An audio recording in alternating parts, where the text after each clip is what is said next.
SEC on ESPN, part of Super Tuesday, presented by Hotels.com. And at Stegman Coliseum in Athens, Georgia, our matchup, the Gators of Florida, the Bulldogs of Georgia. Two teams each at 7-5.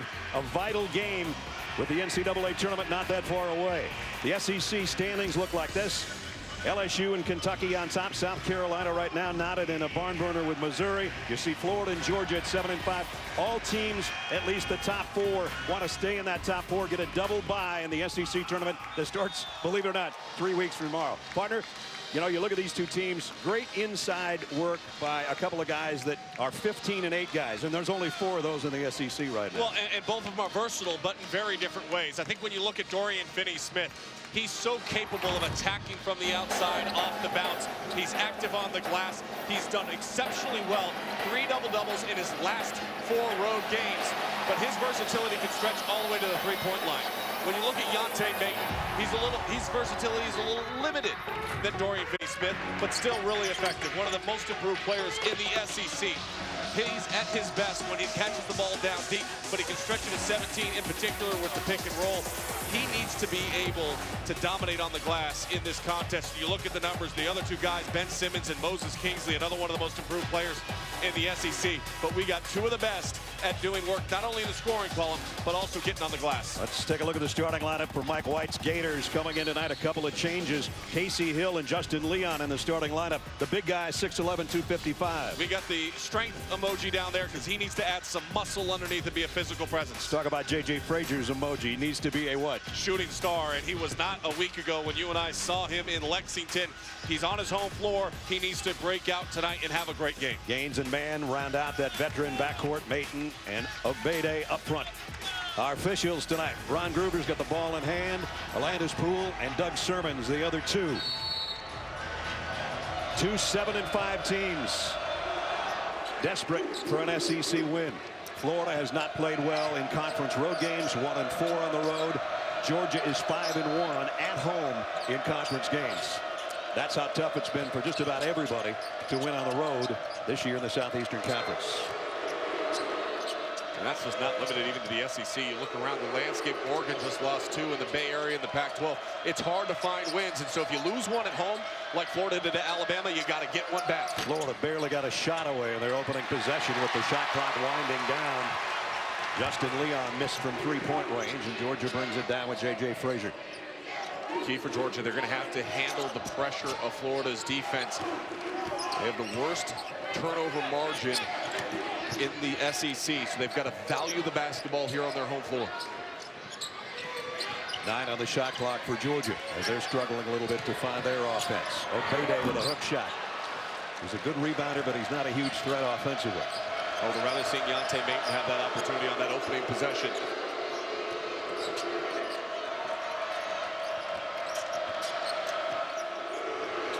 The 3 on the way from Dorian Finney-Smith. The rebound loose. Picked up by Leon underneath. Fresh clock for Florida.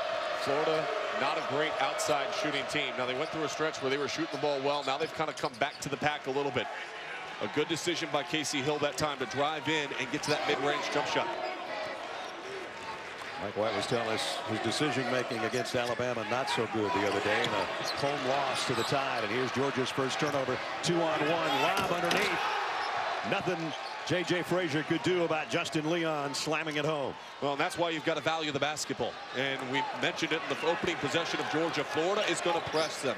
They're going to pressure them in the half court. They'll pick them up full court throughout the course of the game. The guards of Georgia have to have some composure. Here's Maten's first touch. Backs in, the left hand won't go. Obede, the offensive rebound, and he's fouled on the floor. You have to be strong with the basketball when you're bringing up the floor, and that was a lazy pass from J.J. Frazier. And that lazy pass led to the easy finish. A 4-0 start for Florida.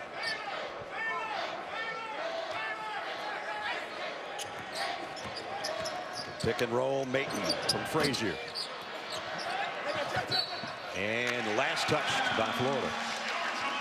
Mike White in his first year in Gainesville, 16-9 coming in, 5th year overall after 4 successful seasons at Louisiana Tech. Took over in May of 2015 for Billy Donovan, who went on to the NBA. Seems like that's working out okay. It is 40. Yeah, pretty good. More than 40 wins going to the All-Star break. It's also working out pretty good for the Florida Gators. And Michael White's got this program trending in the right direction. You can see with the level in which they compete. Kenny Gaines missed a three. Whistle, foul on the floor. It's going to be Anagbuna. Well, we mentioned his muscle and his size, and boy, they missed that last year when he had to sit out for the transfer season. They didn't have that prototypical big, did the Florida Gators. But the one thing he cannot afford to do is to get in foul trouble and take himself out of the game. We were talking about that at the shoot-arounds today, really with both coaches. You stay out of foul trouble, you hit a few threes, and you don't have a lot of turnovers, and your chances of winning are a lot better than if you don't do those things. And that's a good start for Georgia. As we said, J.J. Frazier struggled a week ago on Super Tuesday, knocks down his opening three. Well, you expect at home that he's going to be focused and comfortable. Stepped right into that one. Behind the back pass from Hill. He gets it back. He'll try another outside jumper. And it's Maton with a rebound. And Georgia would be more than happy to watch him shoot threes. On the drive, Charles Mann, a little out of control. Trying to draw the foul and can't. Hill the other way and all the way. And the follow is Justin Leon, who's off to a good start. Well, what Leon brings to the table is just effort, hustle, and that's something that they lack from time to time. Robinson has been inconsistent in that role, and so Leon takes those minutes and says, look, if you're going to lay him on the table and give him right to me, I'm going to take him. Maton's man fell down. His shot didn't. Obede, tough rebound. That's what we said. That's his role for Georgia. Get on the glass. Man still trying to get to the free throw line. Won't draw the foul. Mark Fox, his 7th year at Georgia, back-to-back 20-win seasons. Only one of 2 Georgia coaches that ever pulled that off. 3 20-win seasons in all. Tubby Smith was the other guy to go back-to-back 20-plus. Mark's got an opportunity to do that again if they finish strong here in the last 6 games of the regular season. Well, he's built this program up into consistency as far as winning runs in the SEC. Boy, that is going to be a big boost of confidence for Kenny Gaines. He's playing with a couple fingers on his right hand that he injured against Mississippi State. He had tape on those fingers at the shoot-around today. And then he shot about 200 more shots after practice as he gets the rebound. About 100 of those without the tape. I said, Kenny, is it going to be tape or not? He said, the doctor says tape. I said, what do you say? He said, I hope I win the argument. Well, he won the argument. And Yante Maton didn't win the position right there. He had great positioning underneath. Just turned, unable to knock it down. But 2 3-pointers have tied this game up at 6. It's going to be even throughout. ESPN's exclusive presentation of college basketball is presented by Hotels.com, the obvious choice for hotels. And in part by Allstate. Are you in good hands?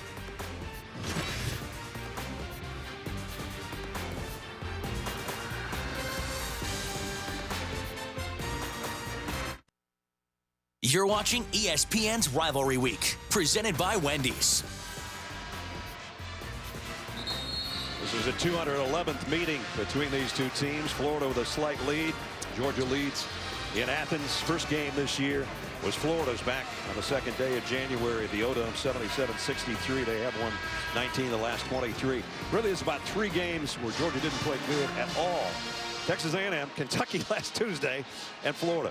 And there's probably a couple other ones. Well, the one at Florida, too. I mean, look, Florida won the game, and they probably could have pulled away even more so, but they shot 24-42 from the free throw line in that game. But I think those are the 3 that are stuck in Mark Fox's craw a little bit on the season, and probably the Georgia fans, for that matter. I think that Ole Miss game probably stands out a little bit to coach as well. Yeah, that was the last 2.5 seconds in Stefan Moody. That's a whole other story, which he keeps bringing up every time we see him. Good job defensively, going to the zone. They're switching everything up top.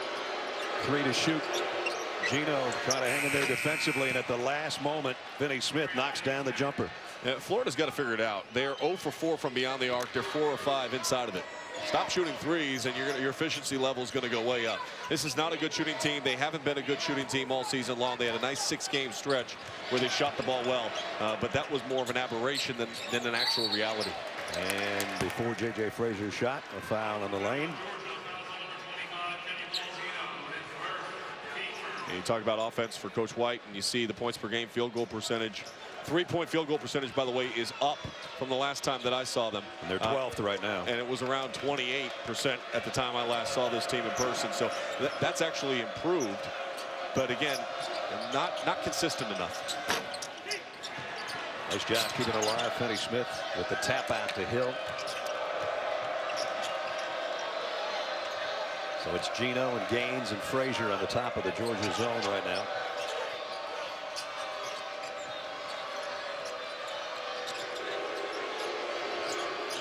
Trying to feed it inside. They got it inside, but missed the reverse layup by Justin Leon.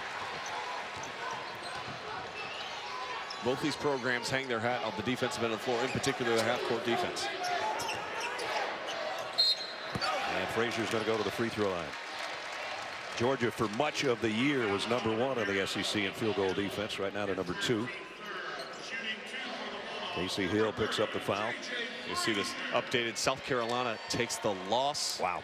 At Missouri. Doesn't change their positioning, but obviously it drops them another game. It changes their position in the NCAA tournament, though. Oh, no doubt. I mean, you cannot take that loss. And Wes Clark off the team. You go there, you're trying to bounce back from and that was an emotional letdown game against Kentucky. And what concerns me for Frank Martin's team is it seemed like everything was building towards this moment. This moment of, okay, if we knock off Kentucky, now we're legitimate. Right. They got thumped on Saturday on their home floor. And obviously deflated them enough to go on the road. The hangover impact. They let Kentucky beat them twice, essentially. The Battle of Columbia's goes surprisingly to Missouri, a team that won't even be in the SEC tournament. And obviously the NCAA. But well, and that just opens it up now where you're looking at the winner of this game is going to be tied for third. Yeah. That's what we talked about last week. The knot that was starting to present itself in the top 4 in the standings, top really 7. There's 2 games that separate 1st and 7th place. And this one, the winner of this one would put them at least temporarily in the same category, South Carolina. Joe Lunardi, there's what he's got as far as the teams in the SEC, or the NCAA tournament from the SEC. Well, Texas A&M's got to wake up tonight. They have lost 5 consecutive games inside conference play. 5 out of the last 6 because of the game against Iowa State. They're at a 5 seed. They were at a 2 line. So they've got to get going against Ole Miss later on tonight. Alabama's the hottest team in the conference right now, having won 4 straight conference games. The next hottest is Kentucky, LSU, Ole Miss, Vandy, and this Georgia team, having won 3 of the last 4. So it doesn't take much right now to separate these clubs at all. Look, you go on a run and win 3 games, 4 games right now, you're stepping up. What a pass. And goaltending as Kessler will get the basket. A beautiful pocket pass from Charles Mann. That was a very small window to drop that one through. Experienced guard play for the Georgia Bulldogs. You drive, you penetrate, everybody reacts to you because you do a great job getting the free throw line, and he just fed his teammate. So Finney Smith with the goaltending, and Georgia with its first lead. Up 1.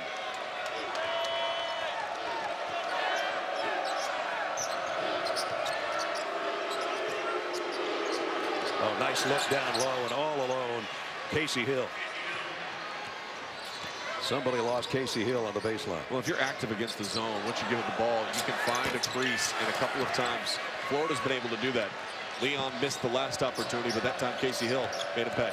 Kessler missed a 3 for Georgia, and a turnover by Florida on the other end.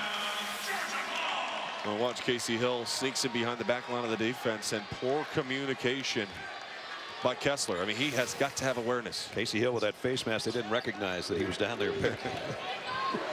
Well, when you play the zone, the biggest thing that people make mistakes on, not communicating. You and I, we never have that problem. No, not at all. At dinner last night, we were communicating. I got a treat last night. Got to meet the whole fam. Yeah. Nice move by Edwards. He doesn't finish it, though. Mike Edwards, a freshman that everyone seems to think has a lot of potential, but he hasn't really, other than flashes, hasn't been as consistent as they hoped he'd be. Here's a steal by Gino. Gino's going to try to take it all away himself.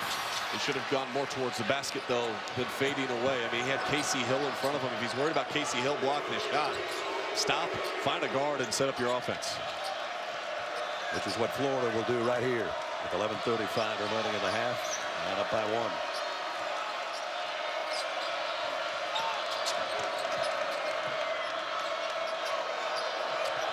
Again, Casey Hill all alone underneath. Well, I don't know what's worse, the poor communication by Georgia to leave him that open, or the fact that Casey Hill missed it. And Georgia's got to start talking on the defensive end of the floor. Otherwise, Florida's going to have ample opportunities to score. Gino for 3. Andy Paul Gino, his 9th 3 of the year, and Georgia by 2. You get the ball inside, even into the elbow, the free throw line area. The defense has to react. And Finney Smith had the shot blocked, but Edwards got him with the body. Well, 2-point lead for the Georgia Bulldogs, and 2/3 of the way through conference play. I'll give you my picks right now for the SEC awards. Some of my decisions, they might actually surprise you. I can't even wait for the end of the commercial. I know. It's a great tease. Stay with us.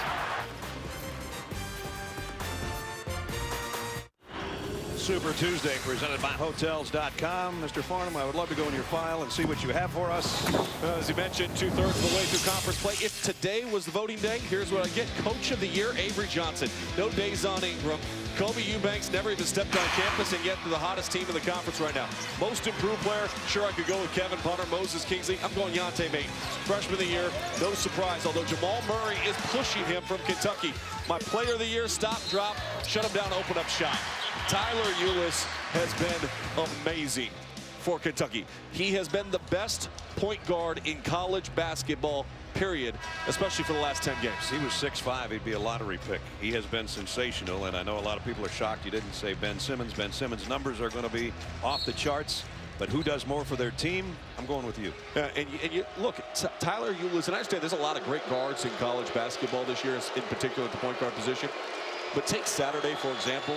The head coach was gone, and Kenny Payne, the assistant coach, said he looked at Tyler and said, "You're running the offense. I'm going to focus on the defense. You've got complete control." And he went career highs in points and assists, 27 and 12. Not bad. That's like a quarterback that's in such control that, like, you know, a Peyton Manning type, where you don't have to even, the offense coordinator doesn't have to even call a play. Well, Peyton, for the most part, has been his offensive coordinator for about the last 15 years. Almost the midway point of this game. It's first half. Gaines hit his first 3, not that time. Good screen by Maten and good recovery by Chioza, though, who left J.J. Frazier to try to recover and contest that shot. Chioza dribbled into the paint and into some traffic. His assist-to-turnover ratio was outstanding for a large portion of the season. He himself has mentioned there's a little mental wear-down effect.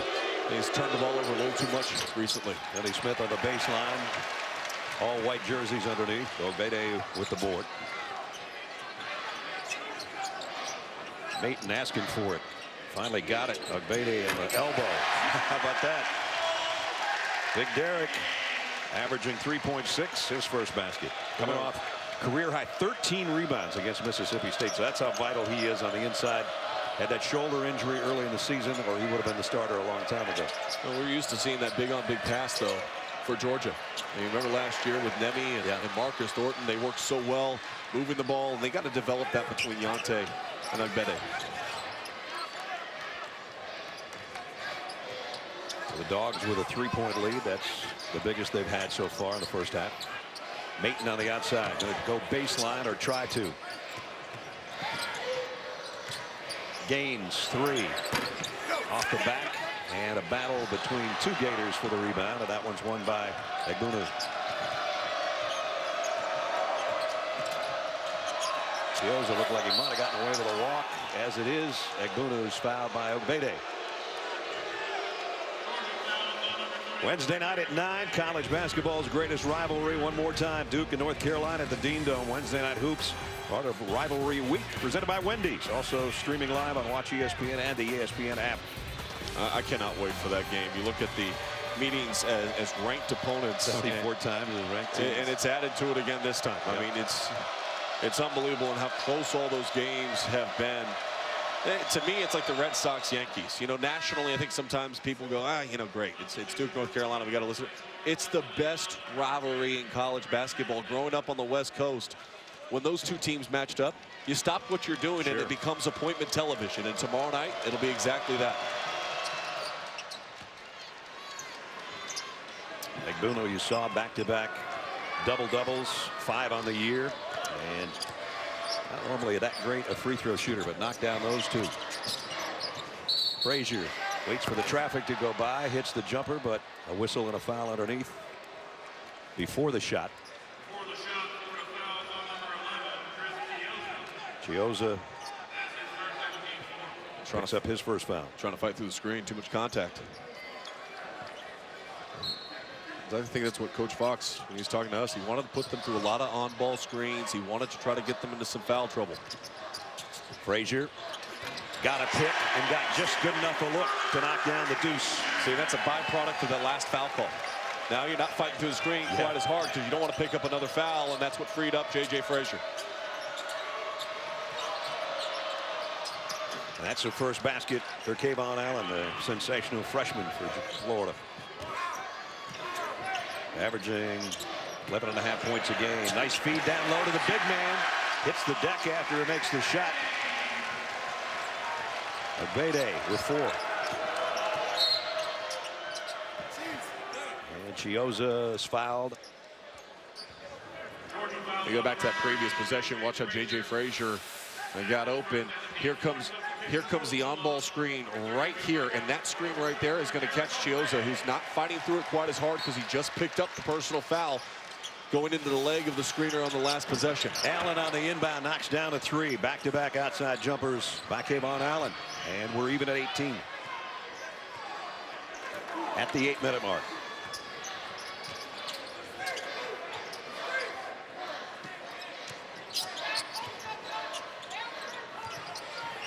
Kenny Gaines trying to shake Allen on the baseline. Frazier almost took that. He's got that kind of range in 3-point territory. 5 on the shot clock. Nope. Got to take it now. Not a good possession. Nope. Got to get something better than that. Chiozza feeds down low. Bring it back out. Allen, can he hit 3 in a row? Not quite. I love Kayvon Allen's game. I think he's one of the more underrated freshmen in all of college basketball, and he's going to mature and grow into a heck of a player for Florida. Another foul before the shot. Tied for the second time tonight at 18 with 7:19 to go first half.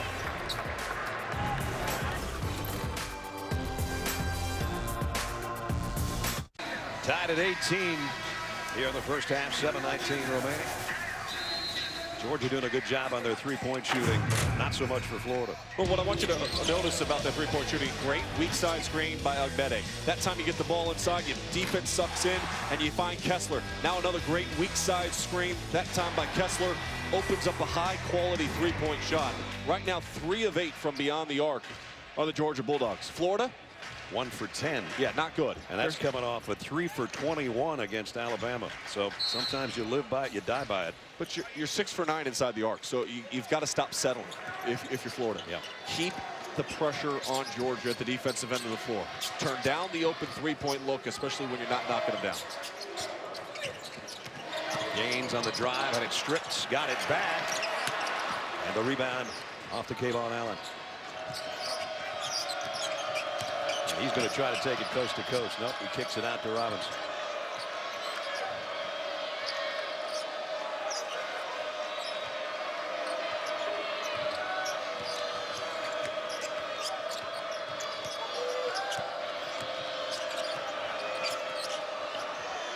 Casey Hill trying to pack it down low. 2 to shoot. Out to Robinson, who had to take it. Edwards snatches down the rebound. Charles Mann has yet to score for Georgia. Mayton. That's usually his shot. Little half hook. Now for Florida, be active. Don't wait till 3 seconds left to go on the shot clock and then kick it out for a 3. Those are becoming empty possessions in a tie ball game. That one strips. Lead pass not good. Georgia throws it away. That's their third turnover. NBA Friday presented by State Farm. Pacers square off with Russell Westbrook in Oklahoma City. Speaking of Billy Donovan, 8 o'clock. Then at 10:30, Celtics take on the Jazz. Coverage starts with NBA Countdown charged by Dew at 7. Both games streaming live on Watch ESPN and the ESPN app. Take a look at the records of first-year coaches for Florida Gators, and not a lot of success. Mike White has been able to turn what was a losing season a year ago into a winning one so far for the Florida Gators. But that matchup between Russell Westbrook and Paul George. Paul George 1 point shy of breaking Wilt's record in the All-Star game on Sunday. Russell Westbrook back-to-back MVP. A lot of defense played in the All-Star game. There was. Good news was it was very similar watching James Harden play. His defense in the All-Star game was very similar to what we see when he plays for the Rockets. Hill with a missed 3 again at the shot clock buzzer.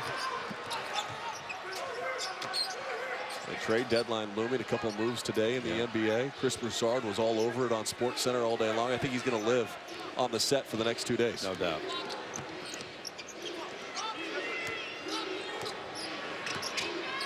Let's see if Mann tries to drive like that, but an offensive foul. It's been a rough start for Charles Mann. What he does as well as any guard in the country is draw contact and get to the free throw line. But that time he initiated the contact. So it's different than drawing the contact if you're the one dipping your shoulder into the defender. Good call by Ron Groover, who's down there on the baseline. Well, the lid's been covered here for both teams. In the last almost 3 minutes. Finney Smith will try to end that. Gaines long rebound and had it knocked away. Brandon Francis Ramirez in the lineup for Florida.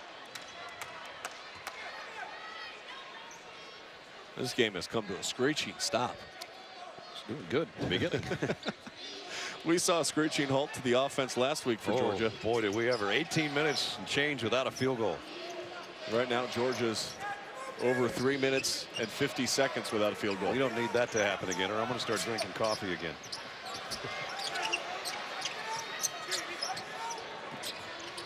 Here's Gaines. Kessler got an opening. And Gaines hustles for the rebound. Well, Kessler was back on defense. I mean, it was good awareness to try to get back in defensive transition, but your team had the ball. And somehow Gaines went between 3 Gators to pick up the loose ball and give Georgia another opportunity here at the 4-minute mark. Frazier up under. And possession arrow is going to keep it on Georgia's end. So we'll see if somebody can score after our next TV timeout. 3:58 remaining. We're still tied at 18. ESPN's exclusive presentation of college basketball is brought to you by Wendy's, proud sponsor of the 2016 John R. Wooden Award Men's Player of the Year, and Hampton. Wherever the road takes you, we'll be there to make your trip even better.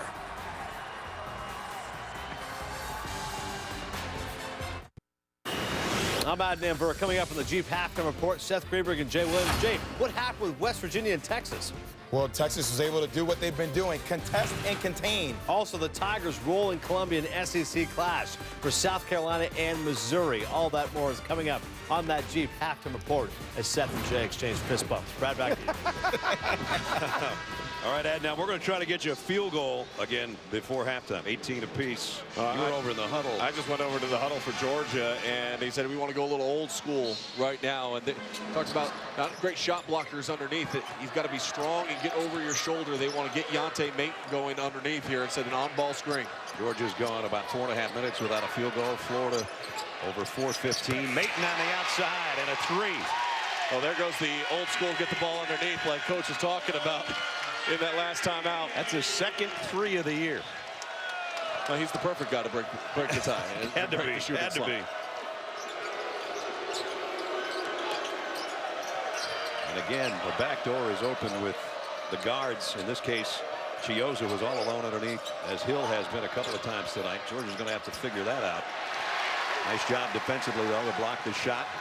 Turn it back over to J.J. Frazier. Maton again wants it down low, but lost the handle.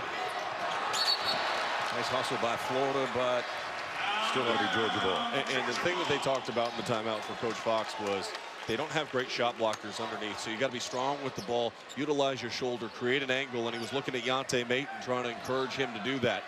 And they talked about late shot block situations. They want to make sure that they come up and set that good on-ball screen because they feel that action has been positive for them. Officials stopped play momentarily. I'm not sure what the reason was. Shot clock, I guess. Coach Fox wanted the shot clock to be reset. Here we go. Frazier, 3. And Florida with the rebound. Under 3 to play in a half, and Georgia by 3. Finney Smith trying to even it up. And he's going to hear it from the student body. We got the race for 4th place right now. Really, we could even change that to the race for 3rd. The winner of this game is going to be in 3rd after South Carolina's surprising loss at Missouri tonight. Their first back-to-back losses this year. South Carolina lost by 5. They shot 33% from the floor. Remember, they started the year 15-0. They are 6-5 since that point. But that one's not going to look good on their resume going to Columbia, Missouri, and losing there.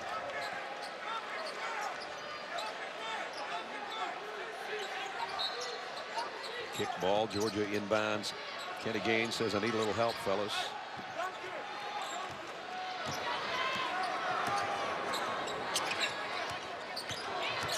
Gaines going to take the jumper over a double team. And a foul on Florida underneath is going to be on Justin Leon. Todd Gurley, NFL Rookie of the Year, former Georgia Bulldog star. And now a Los Angeles Ram. Los Angeles Ram. I'm excited in Los Angeles to get the NFL back. At least right now they are. Yeah. Well, you can't wait to get tickets, I know that. Gino, nice entry pass into Obegde. Left hook by big number 34. He's got 6 points.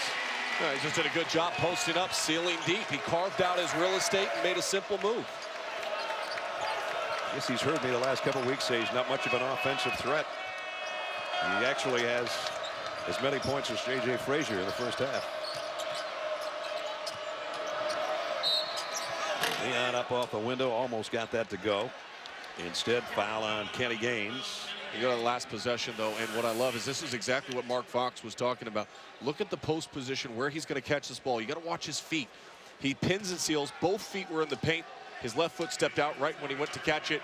And then no dribble, no hesitation, turned right over that shoulder and dropped it in. Beautiful job pinning and sealing and determining where you're catching the ball as a post player. Justin Leon has had trouble from the free throw line to the tune of 37% on the year as he misses the first of 2. He's a junior college All-American last year at Shawnee, Illinois. Native of Conway, Arkansas. He played really well against Ben Simmons and LSU defensively, and he talked that one in. So he's got 5. Finney Smith comes in and Leon goes out.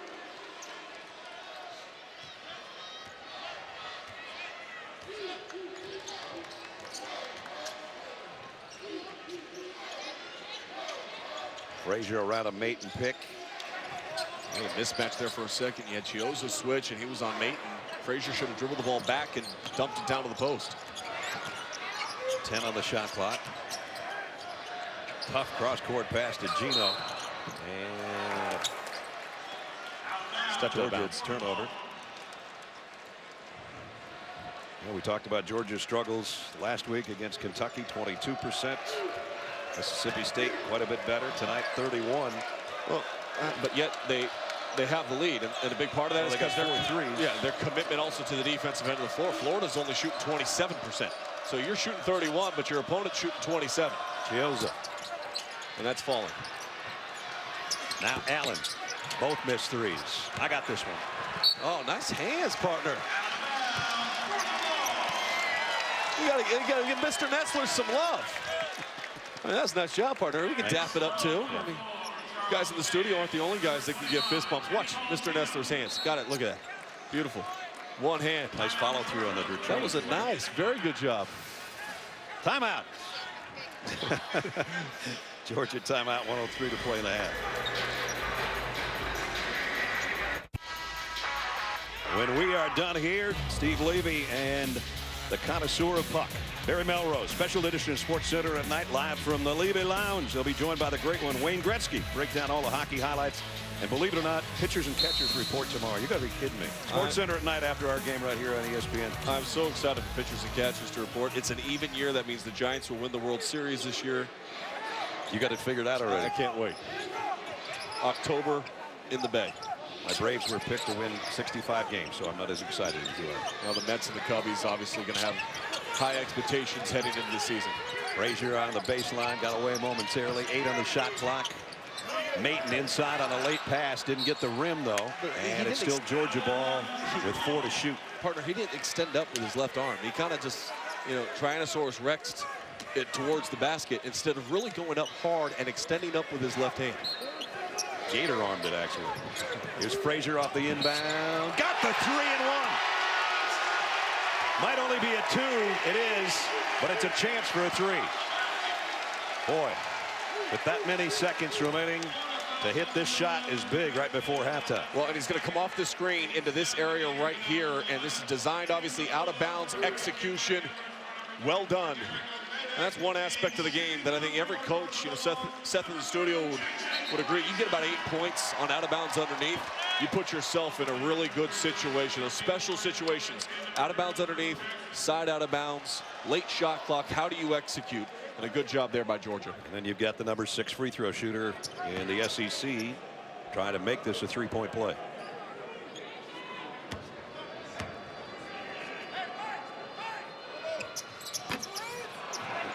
Can't get it still. It's a 6-point advantage. Biggest of the night by either team. Final 30 seconds of the half. Look at that, 0 for their last 10. It's been 8 minutes without a made field goal for Florida. And how does that impact them, not just at the offensive end, but defensively? They can't get in their press. They can't extend out if you don't see the ball actually go through the rim. And Mike White's going to take a timeout with 17 seconds remaining. Trying to somehow get another field goal because it's been about 7.5 minutes without a field goal. Mike White, his dad, of course, I think everybody knows, AD at Duke. And Mike, the player at Ole Miss, started basically all 4 years as a point guard, and went on to La Tech, over 100 wins in 4 seasons. And then the beginning of May took over when Billy Donovan went to the pros, and here he is in year number 1. He's done a nice job. They had that stretch, and Sean kind of alluded to it a little bit earlier, from about the middle of January to the first week of February. They were probably the hottest team in the SEC. And then they've gone backwards a little bit more like they played a year ago. Well, look, they had the big win against West Virginia, and everybody got excited. Then they went to Kentucky, and they lost. So when teams lose to Kentucky, all of a sudden something goes wrong. South Carolina loses. Now they're kind of spiraling a little bit. Right. I think for Florida, that was a devastating loss. They got punched in the face, and then they've struggled to get back up off the mat to the level of consistency we saw during that stretch you alluded to. 4 on the shot clock, 5 on the game clock.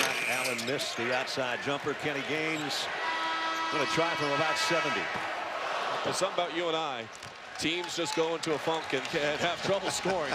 Florida hasn't scored in over 8 minutes. Have we seen this narrative before? It's all our fault. 25-19. But you got great hands, partner. Time for the Jeep halftime report. Seth and Jay standing by with Adnan, guys. All right, Brad, thank you very much. It is indeed the Jeep halftime report. You're watching ESPN's Rivalry Week, presented by Wendy's.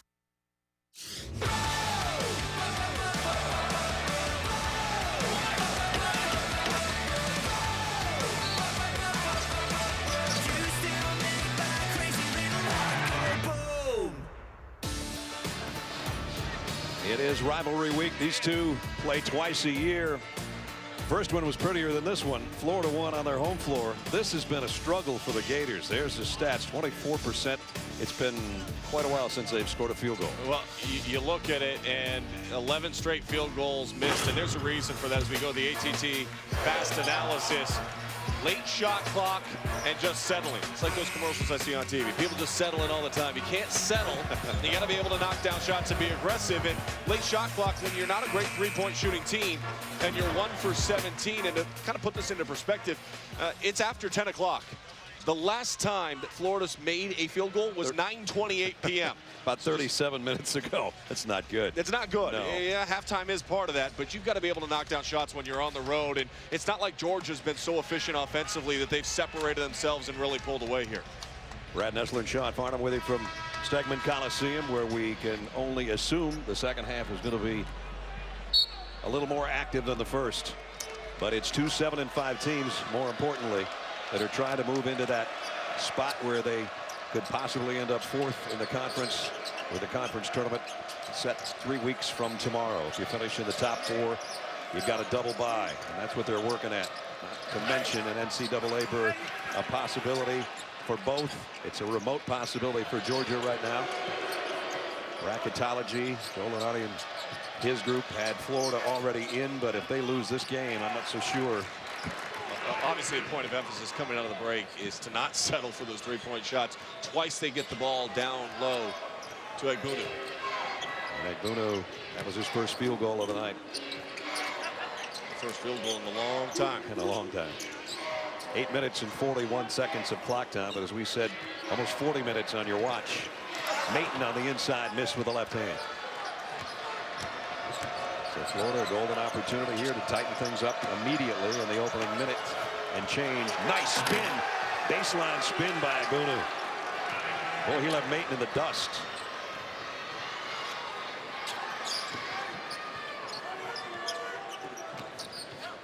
Georgia's lead cut down to 2. Maton misses the jumper, and Florida can tie our lead. That's exactly what I meant to. All those shooting woes, all the troubles that they had in the first half, yet they didn't pull away. There was no separation.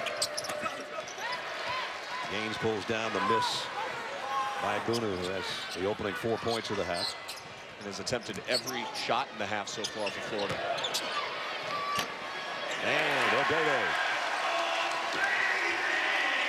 That's 8 points for him. That's how many he had in the first game between these two teams.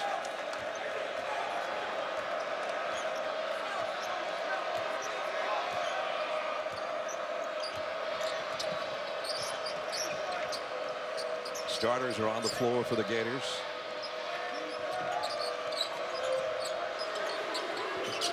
And losing it out of bounds is Finney Smith.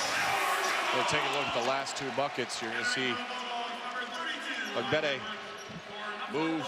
They cover on the screen. Both guys go to the ball. That's what left him open. And then Egbunu underneath. Watch the quick spin move. Deontay Maton's playing on his outside. He spins baseline. Nobody's there, able to finish at the rim. And Florida needs more of that. They need to engage him in the offense here in the second half. In the first meeting between these two teams, he had 4 dunks in the first half alone. Charles Mann still scoreless for Georgia.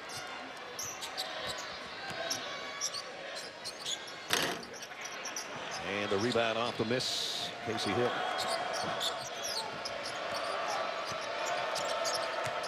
And he found a little avenue. And a late whistle and a foul. And it's going to be on Mann. That's 2 on Charles Mann. Really interesting when you look at the numbers in the first half. We're getting 1 of 17 shooting from beyond the arc for the Florida Gators. Inside the arc, they were 6 of 12. As you said earlier, pretty much tells you that that's where they should be going. And that's what the three-point shot chart looked like in the first half. And that's not a pretty shot chart. That one was Davon Allen over there on the baseline. Kevin Hart did better than that in the competition versus Draymond Green over the weekend.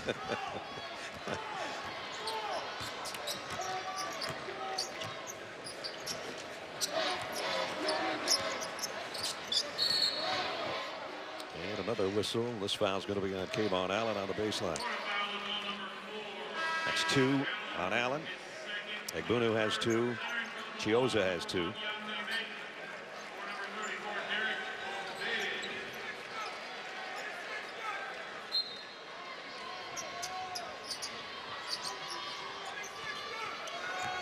3 minutes into the half. Georgia by 3.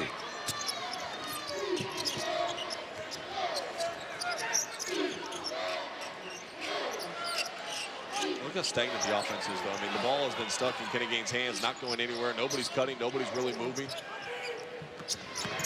Frazier's just going to pull up and take the jumper and got it. The one guy on the floor that can create a shot at any time, it's J.J. Frazier. He's got 10. Here's Hill going the other way, and he draws a foul. When everything's bogged down and you're a Georgia Bulldog fan, you put the ball in number 30's hands, and he's able to create. Now, he rejected the screen that was coming from Edwards that time. The defense was kind of cheating, anticipating him coming over the top of it. He knew that. He went baseline, created just enough separation to knock it down. Casey Hill, a junior, at the free throw line. Averaging basically about the same numbers as a year ago. 8 points, 2.5 rebounds right now. Last year, 7.2 points, 2.3 rebounds. And 2 bad free throws.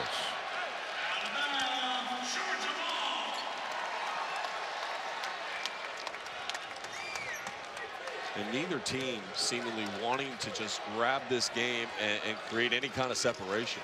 You go on a 10-0 run in this game, and it's probably over. Both coaches would love one right now. I know that. Payton got nice positioning down low. Went up, had it knocked away. Still going to be Georgia ball. Well, he had nice positioning, and then he took himself out of position and buried himself underneath the basket. You're right. I mean, so where he caught the ball was outstanding. You'll see him catch the ball, and then he's literally directly under the rim. There's nothing you could do there. Man penetrates, still hasn't gotten to the free throw line.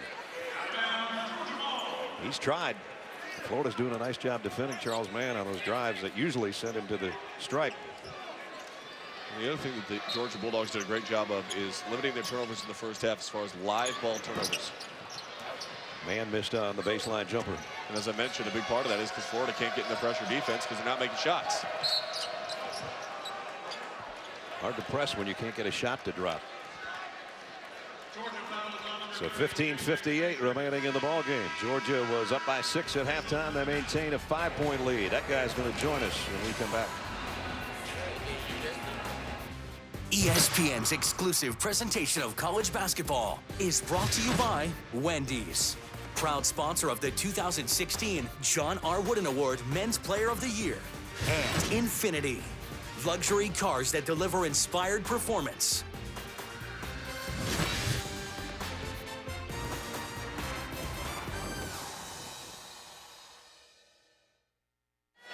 Back at Stegman Coliseum, Georgia with a 5-point lead over the Florida Gators. A guy that was one of the greatest Bulldogs ever joins us, Todd Gurley. National Football League Rookie of the Year. Congratulations, man. What a season. Thank you. Thank you. I appreciate it. I know it was a tough comeback. I did the Clemson game where you went off your last season. And then, unfortunately, I was around when you hurt your knee against Auburn. I didn't know if I was going to see you play this past year. Tell us about how it went. Oh, it was crazy. What's crazy about that today is that my trainer brought me my cleats that I tore my ACL in. Really? I was like, I don't know if I want those or not. But it's, it's definitely been a long road. But I bounced back, and I'm glad to be where I'm at today. Yeah, nice to be back in Athens. Oh yeah, for sure. Having a good time and just being at the game. I hate Florida, so I had to come to this game. I was going to say, I know he's a Florida hater on top of being one of the greatest Bulldogs ever, but I didn't want to go there because, I'm an LA guy. I live in LA right now.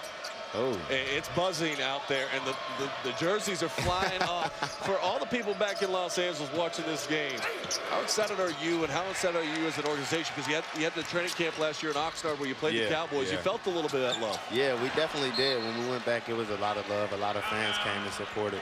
So we're definitely looking forward to just getting back to LA, having our camp in LA, and just go there and get some wins, man. Have a winning season and have the fans something to be excited about. you have to move again. You move for 1 year, you got to move again. Exactly. So good thing I did rent a place in St. Louis, so I don't have to, sell a house. What was the most challenging transition? A lot of these guys are getting ready right now. A lot of players even from here in Georgia are going to get ready for the combine. What would you tell them advice-wise as far as the biggest challenges and what to expect in year one in the NFL?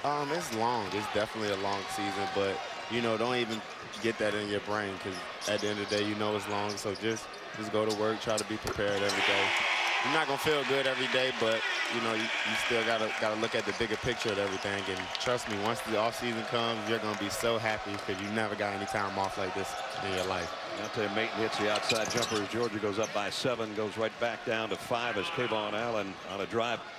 You know, you worked so hard to come back from the injury and then had such a tremendous year, and now you're being touted as, you know, the next Adrian Peterson and that kind of thing. Is a lot of pressure on you?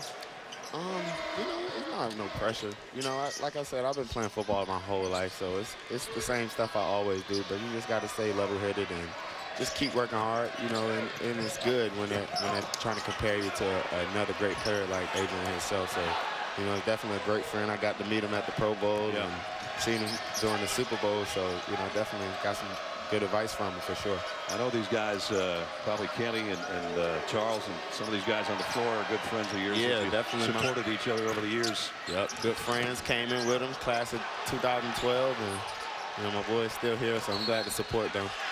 What was your feeling about Coach Rick going to Miami and a change with Kirby Smart? I know you get handled.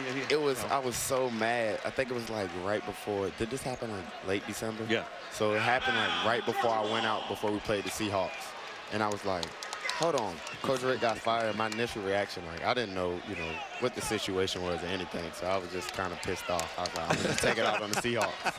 Well, for a guy that wins 10 games every year, it was a shock to a lot of people. But, you know, a new start, and, you know, Kirby Smart did a great job at Alabama. We'll see how he does in Athens. Yeah, for sure. So we're definitely excited to have him, and, you know, hopefully he'll do a great job next year. Deontay Maton warming up a little bit from the outside. You know, coming into this draft, you know, everybody said, you know, nobody drafts a running back early anymore, right? It's a position that you can just find one at any point in time. I'm going to ask you off air because I want to find out what your thoughts are, because you're making people a lot of money right now. Yeah. There's going to be running backs picked early because of this guy's success. Hey, man, we'll let you go back and enjoy the game. Appreciate it. Good to Take see care. you, brother. Thank you. Thanks, Todd George. Gurley with us. Timeout. So,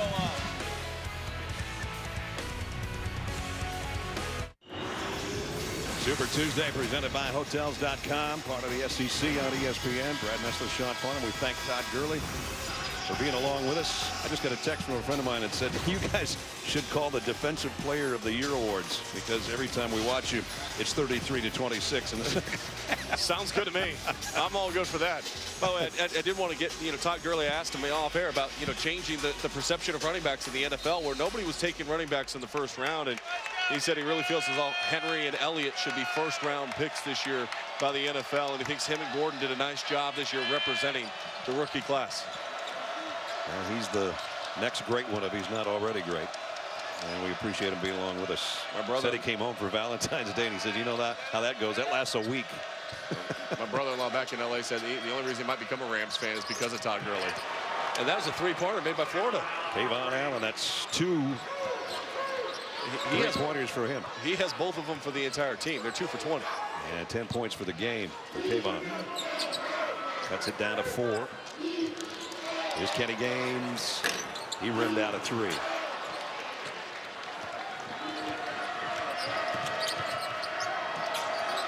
Back when these two teams got together January 2nd, Florida had 5 players in double figures.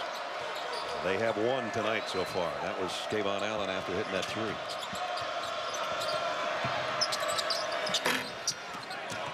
Good hustle. Smith, nice hustle. The defense has been pretty good, though, and we touched on this in the first half. Both teams are their backbone of their entire program right now is their commitment to play defense in the half court. Another thud. 2 missed jumpers by Robinson. I'm not attributing that to all the missed shots that we've seen, but you have to at least credit both these teams for keeping themselves in good position, standing between their man and the basket, making them take contested shots. Derek Ogbede trying to set a screen, and it was more like a hip check, and he picks up the foul. See the numbers. Dorian Finney-Smith, we mentioned his numbers off the top, how outstanding he's been. His last 4 road games, he has 3 double-doubles. Not close to that tonight at the offensive end. He has really struggled.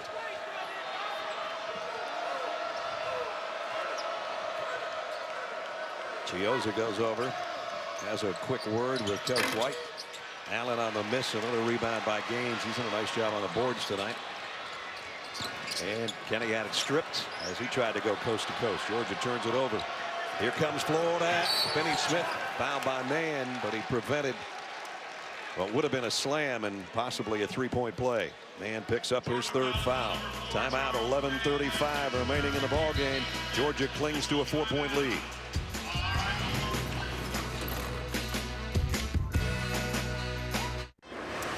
I'm Matt Danberg back in our college basketball studios updating you on Iowa State and Baylor over on ESPN2.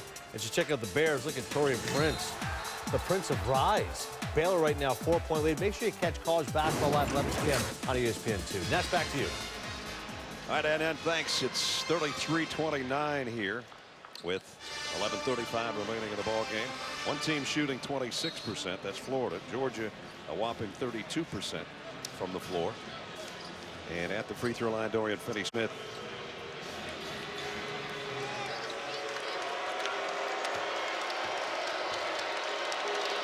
Closing in on 1,100 points in his Florida career. A tough night for him, though, overall, shooting 0 for 5 from beyond the arc, just 1 of 8 from the field. And you look at the last 2 games, he had made a three-pointer in the previous 23 games, and he's 0 for his last 7.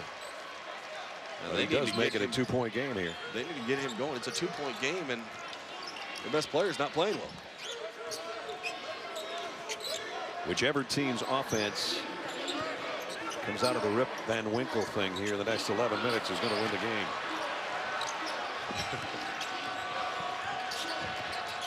Georgia's had back-to-back turnovers. They're capitalizing on turnovers. Only 5 turnovers in the first half. They've got 4 already in this half. 11 to go, 10 to shoot.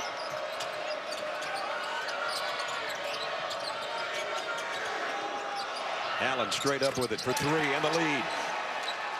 And Kayvon Allen, I just love this young man's game. And 8-0 run real quickly, and Florida's got the momentum. And you mentioned just coming out of your offense ever so slightly. That means manufacturing points even at the free throw line.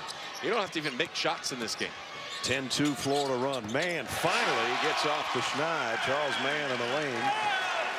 By the way, that lead a moment ago was Florida's first of this half, and the first time since early. First time in this half. First time with a lead since early in the first half. Doing a good job overloading the zone. And a three-pointer rattled in by Devin Robinson. All night long they've struggled from 3, and they've just connected on their last 2.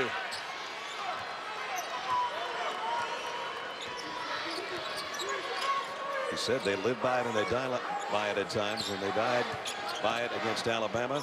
There is life in it here in the second half. And this crowd has been quieted considerably. Frazier trying to work for a shot from the elbow. And the rebound is Maton. Boy, that was with some authority. Looked like it was going to be all Gators underneath. Deontay Maton muscled his way in there. And Betty was open underneath. Here's Maton with the left hand. Rejected out of bounds by Egbunu. Well, last 2 made shots for the Florida Gators from beyond the arc. Watch Deontay Maton. His hands down, hands down. You got to have your hand up in the shooting face of Kayvon Allen. Too slow to react, and then good ball reversal. Long run off the baseline for Charles Mann.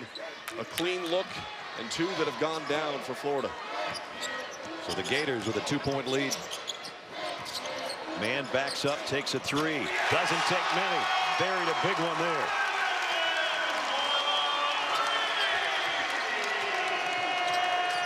And Georgia trying to come up with a loose ball. Robinson saves it. And nobody cuts off Chiozza. Somebody's got to rotate over. You can hug your man as much as you want to, but the most important player is who on the floor? The guy with the ball. Guy with the ball. Georgia's had a tough time with that, with some of the baseline cuts by the guards. And in that case, Chiozza just got an open lane. There's another block shot by Egbunu. 2 block shots in the last 3 trips down court. Robinson, reverse layup, nice move. You see flashes in Robinson, and you just go, why can't that be consistent? Why can't he bottle that up and consistently bring effort and be able to finish and score? 5 quick points here in the second half off the bench. Gators' biggest lead of the half. Mayton got a nice entry pass, but he can't get it over at Bunu. But he does draw a foul.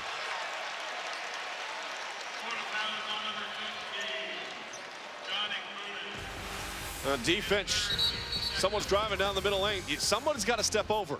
Nobody does for Georgia. It's an easy finish, and then this is the glimpse of the talent by Robinson.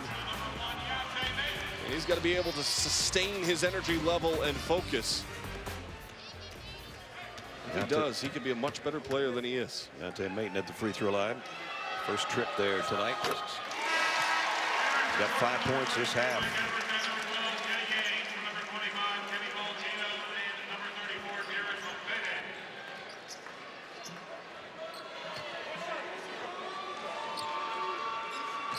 Deontay Mayton on the verge of getting a double-double again. Talking to Mark Fox, he said, Deontay Mayton's done a nice job of replacing Marcus Thornton and Nemi as far as his production goes.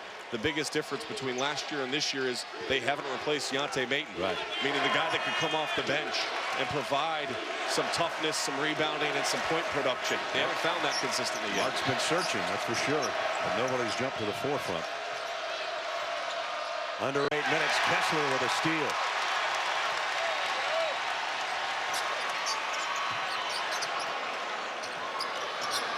Dogs can regain the lead this trip. Trying to get it back in J.J. Frazier's hands. Hill doing a nice job defending him. Good help by Dorian Finney-Smith as well. In this lineup, not a lot of scorers on the court right now. Gaines and Frazier are your two scorers. Frazier, a little hesitation step, got the ball over the man, and he was fouled. It might be 3. I don't know if he was on the line or not, as Robinson made a run at him and knocked him down. Well, we mentioned you got to have some mental toughness from time to time out on the floor, and Devin Robinson leaves his feet and jumps into the shooter. Manufacture points could help you.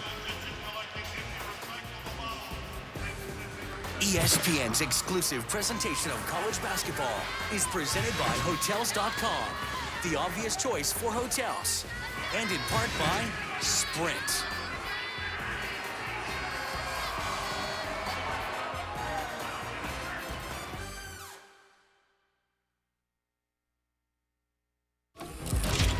Ingram is so skilled. That was a double. Wow, what a play. Allen on the drive, and he throws it down.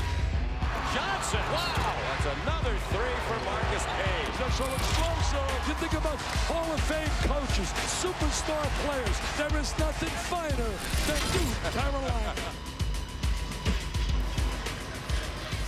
And again, a battle of top 20s one more time tomorrow night. Duke and North Carolina. Some of the amazing numbers as far as tournament titles and regular season titles. The tail of the tape. Separated by about 9 miles. It'll be fun again tomorrow night. Here is 41-40 in a rivalry that is in his 211th matchup between Florida and Georgia. Both teams have warmed up a little bit in the last 3 or 4 minutes, and whoever can put together a string here in the next 7:23 is going to walk away with their 8th win in conference play and move into that spot where you're in the top 4 in the conference. And you're trying to stay there until Nashville 3 weeks from tomorrow. You and I can't wait to get to Nashville. Going to be a great time, as always. And with what you're talking about, it's going to be absolutely wild when we show up there. Not just because you and I are going to be there. I was going to say, what are we going to do? Well, I mean, because everything's wide open in the conference race right now. And right. You're seeing that across the conference. I mean, Missouri tonight knocks off South Carolina. The question is, can they regroup? Can they find their swagger back now they've come back to the pack? You know, Kentucky looks like it's starting to hit their stride. LSU doesn't want to go anywhere.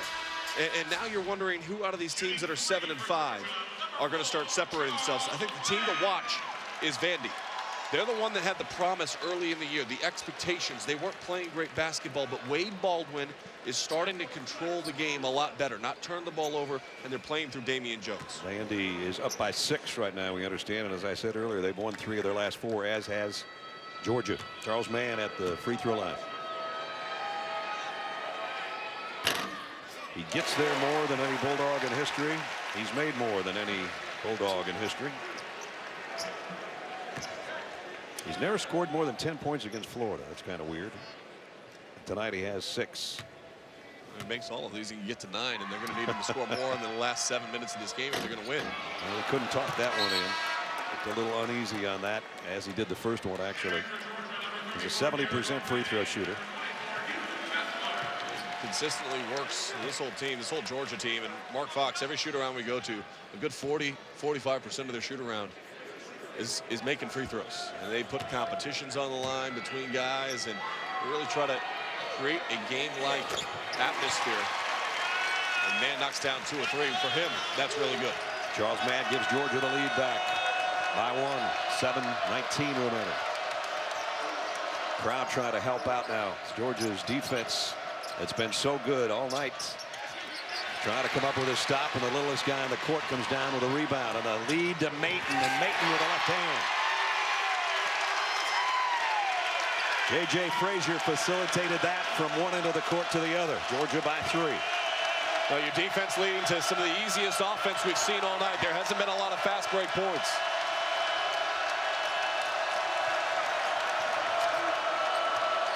Finney Smith on the drive, and Maton cuts him off at the pass. 10 on the shot clock.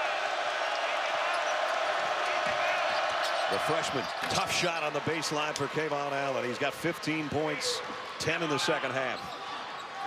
He is so tough, and I love his ability to attack and finish over the top of defenders.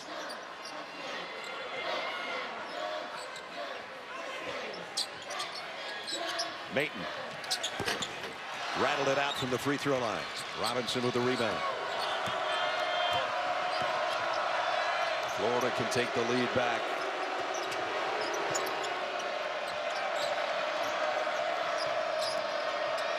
Agunu short on that one. Pretty good defense.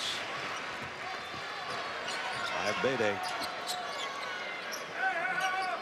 If Bede would have looked down, Dorian Finney-Smith was standing straight up and out of position defensively on Yante Maton. Would have been a dunk.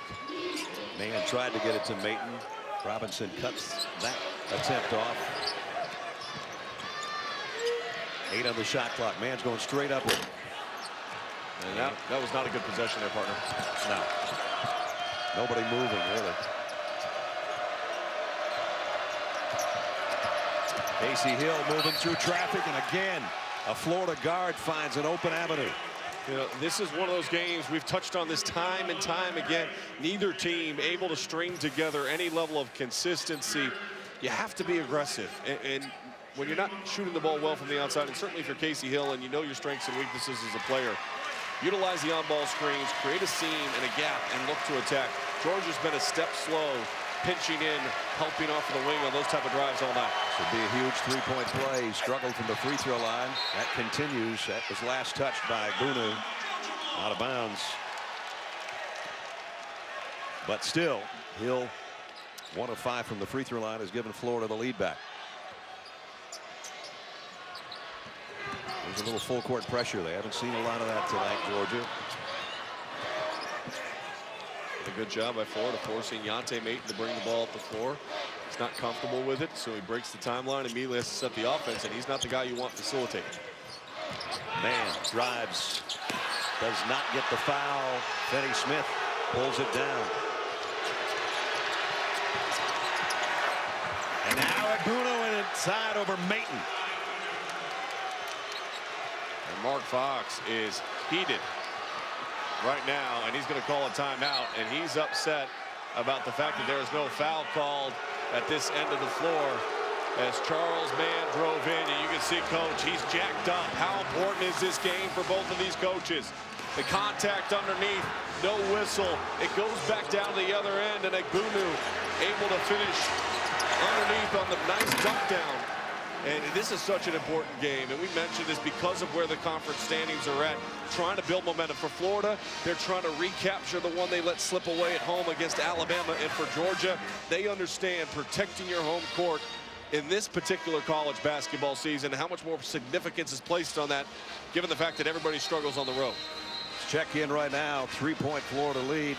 Captain Obvious, what he's got to say. Timeouts are typically used when children are in trouble. Did this coach just take a timeout because his team's in trouble? He just took a timeout because he was trying not to get tossed out of the game, and he wanted to make his displeasure known to the guys in the stripes. And he's still. Well, if you ask Mark Fox who's in trouble, he'd tell you the guy in the striped shirt is. He was not happy with that call. Timeouts are effective, though. As a parent, I utilize timeouts from time to time. Frazier for the tie. And Robinson all alone for the rebound. Now Florida in command at the 4.5-minute mark, if you call a 3-point lead command. But the way Georgia struggled offensively tonight, and now Bede almost stepped on the baseline, took it away from Maton. I think it's a rush look for Dorian Finney-Smith, one that he could have turned down.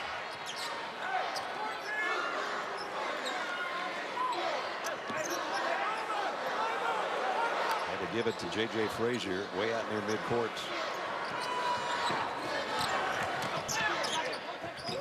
And now he drives into some traffic. Tough spot, 6 on the shot clock. Gaines, the senior, going to take a 3. Got it!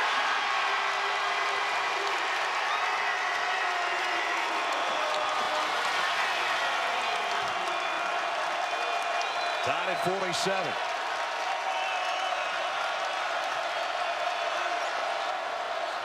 Second tie of the half, 4th tie of the game, 3.5 to play. Allen has been strong this half, and he knocks down another 3. Wow. 4 threes for Kayvon Allen. He's got 18.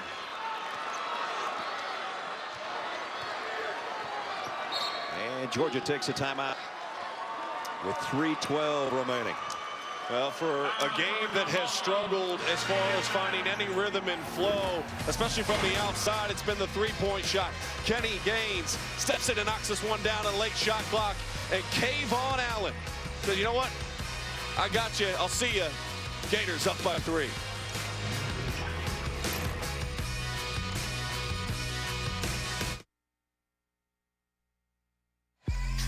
Here we go. 5 seconds left in regulation. 4-3 in the win. Got it! One ball. They don't want to go home to win. He's never hit a bigger shot. For 3. Oh! He got it! Let the party begin. Championship week just around the corner for these two teams. Nashville 3 weeks away. They want to be in the top 4 in the conference, and right now Florida's got a 3-point lead with 3:12 to play. We mentioned Lenardi has Florida in right now. Georgia in consideration. Frazier feeding inside to Maton. Draws a double team. Good reaction defensively by Florida. Maton trying to go up and over everybody, and Florida with a rebound. Egbuno did a nice job just walling up that time, forcing the shot up over the top enough to make Maton miss.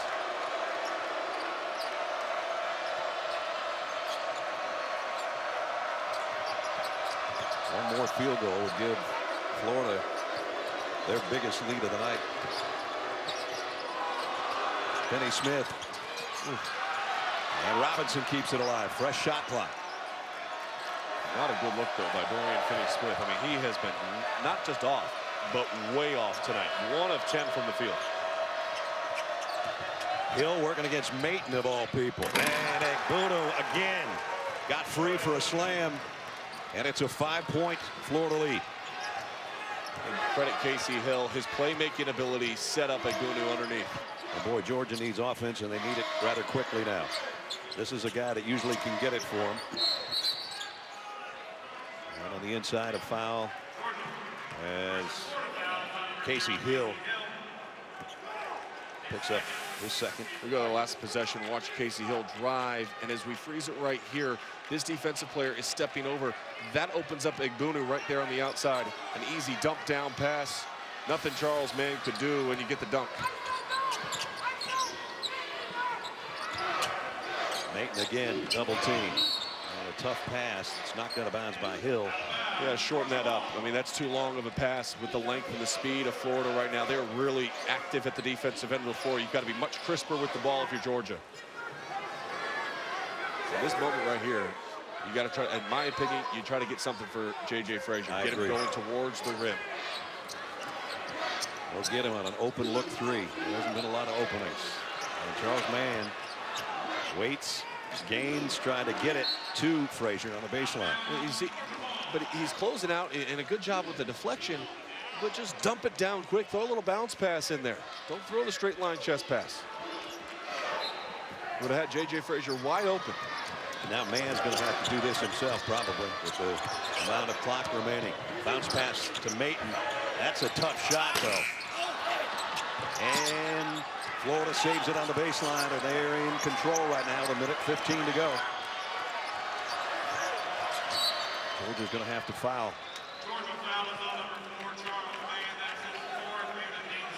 Don't forget, coming up tomorrow night, 9 o'clock Eastern, college basketball, great rivalry, Duke and North Carolina. Wednesday Night Hoops, part of Rivalry Week, presented by Wendy's, also streaming live on Watch ESPN and ESPN app. Coach K and Roy Williams go at it one more time. Hill, troubled at the free throw line tonight, missed another one, which You fouled the right guy. open a little bit.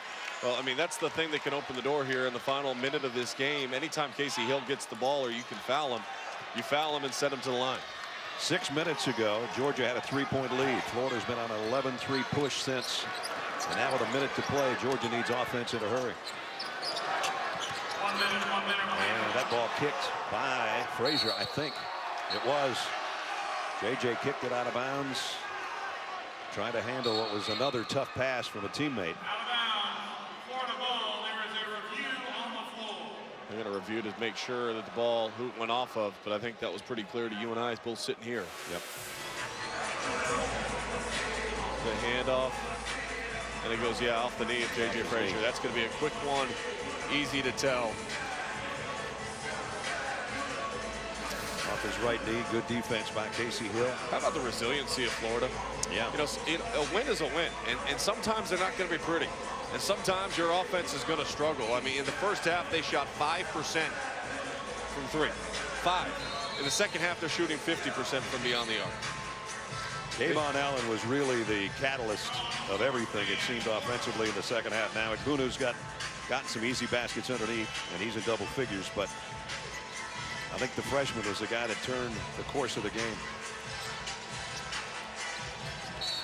So now 57.1 remaining.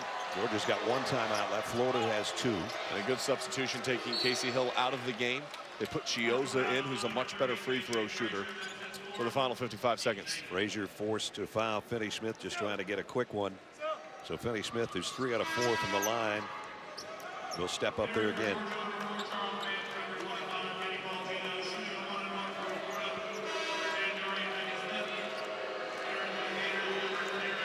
Chioza goes back out. Hill comes back in. And defense, offense substitution for Coach White. And Casey Hill hasn't had his best night offensively, but boy, he's done a nice job distributing the ball. 5 assists. Kenny Gaines with a big rebound to give Georgia at least a chance here. Frazier, short. Mayton got the rebound, trying to get it out of there. And double teamed by Egbuno and Finney Smith. Still Georgia ball. And see, you got to get that ball, and you've got to go right back up with it right away. You cannot hesitate. It's a 5-point game. You need 2, and you need a 3. Gaines, Mayton. Gaines for 3. Got the roll. Kenny Gaines. Sometimes it's better to be lucky than good. Now to 52 to 50. And Georgia uses its final timeout. Well, if this doesn't sum up the night offensively, I don't know what does. I mean, it hasn't been pretty for either team, but Kenny Gaines, a good closeout that time by Egbuno. The ball almost bounces off the top of the backboard to fall in. The Georgia clinging to hopes here with 36 seconds remaining. Florida ball. Georgia out of timeouts. And that's a big number. When you think about Florida, they give up only about 9.8 second chance points, 3rd fewest in the SEC, and they've given up 23 in this game tonight. So if you're Mike White, regardless of what happens here, you're going to be talking to your team about shoring up your defensive glass. You cannot give that many second chance looks. This was the beginning of a schedule for Georgia that they were hoping they could get a home win, where they have been good in home conference games. 5-1 coming in at Vandy, at Auburn, Ole Miss here, at South Carolina, a team they've already beaten, but it would be different probably in Columbia, and then Alabama here in a game Sean and I'll be at before the SEC tournament in Nashville. Yeah, I'll have actually those last 2 games at South Carolina and then the game here as well, and it's going to be a race to the finish. I mean, nobody in this conference, outside of what appears to be Kentucky right now, is hitting their full stride.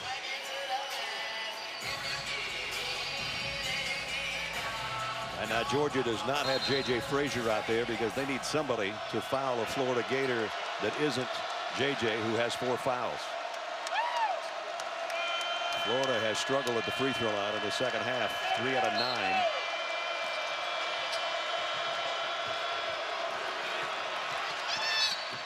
And they get a foul as Gaines fouls Chiozza, who's a 76% free throw shooter. And this is why the substitution was made and why Hill is on the bench, is because Chiozza is the better free throw shooter. Now he's got to step up in this pressure moment on the road. Hasn't been there yet tonight. No.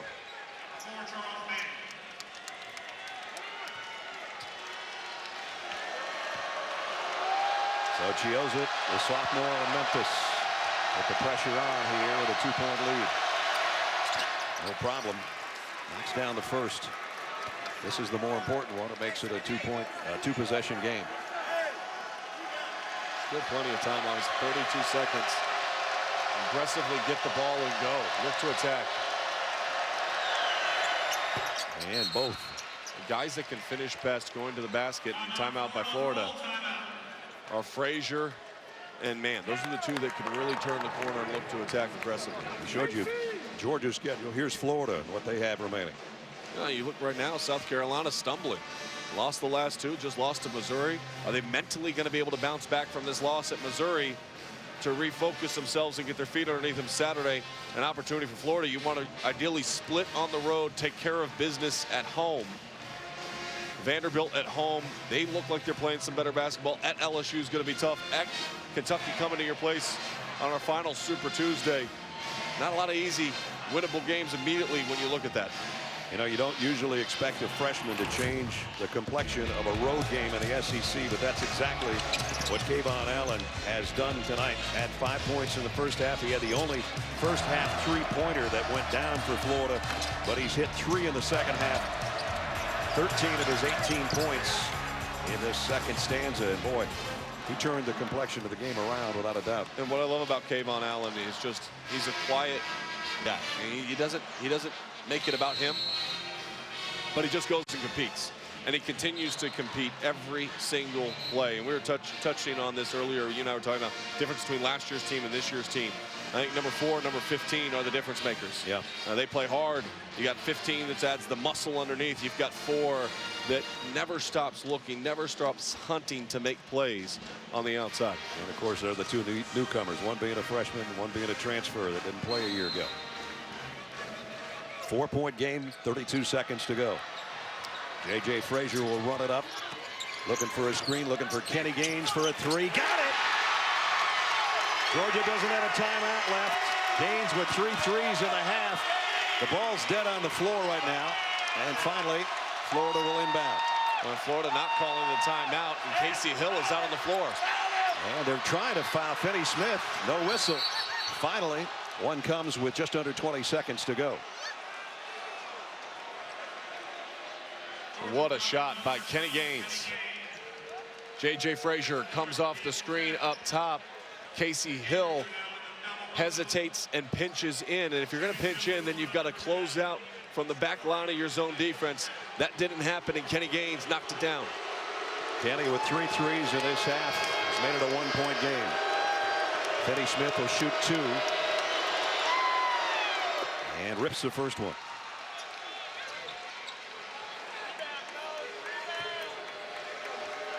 Even with this, if it goes, still a 1-possession game with just under 20 seconds to play in regulation. He got them both. Pressure free throws. Coach White telling his team, do not foul. J.J. Frazier, they know how good a three-point shooter he is, and with that, they don't want him loose for a three-point shot in case Hill fouls him. Funny thing was he said do not foul.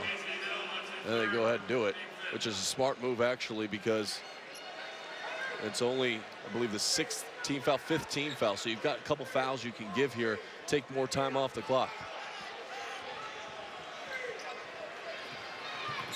Frazier. Time winding down and running out, and they do foul again as he got a shot away. Here's the updated standings. We understand Vanderbilt lost at the buzzer, so they fall to 7-6. How about Mississippi State? Ben Howland's team showing some fight and grit. Under 10. Gaines way outside. No good. Florida rebound. And they're not going to get a foul called until 2.4 seconds remain. Well, good job utilizing timeouts. It was a long shot at best, and Gaines was way out there, fairly well defended. And now Kayvon Allen, the guy that is going to get the credit for the most part for a Florida victory. If he hits one more free throw, it's, well, that one came out, but still, Georgia's going to have, if he misses this, a prayer with 2.4 to go. And imagine a foul to make it a one-on-one situation, and you're not going to allow the three-pointer to even get up, but it doesn't matter now. He ripped it anyway. And Frazier will take a desperation heave at half court. And Georgia disappointing with a home loss. Florida ecstatic with what Mike White told us today is so hard to come by. A win on the road in the SEC. Well, and that's what they get. You take a look at where they're at right now. You had to get one back after losing to Alabama at home, and that's exactly what Florida did. It wasn't pretty, but it was effective. Florida wins it 57-53. And they go to 8-5 in conference play. Georgia falls to 7-6. That's going to do it for us from Stegman Coliseum in Athens. For Sean Farnham, Brad Nessler saying good night from Athens. Sports Center is next. And Brad mentioned it, 3 weeks away from the start of the SEC tournament. Big victory for Florida. Much more college basketball ahead on this rather unique Sports Center. Hi, everybody. I'm Steve Levy, and as you can see, I'm all alone. See, it's a different show in that there was a bit of a scheduling mishap. They couldn't find a co-anchor for me. Butcher, Gross, and Anderson, they're in Chapel Hill for tomorrow.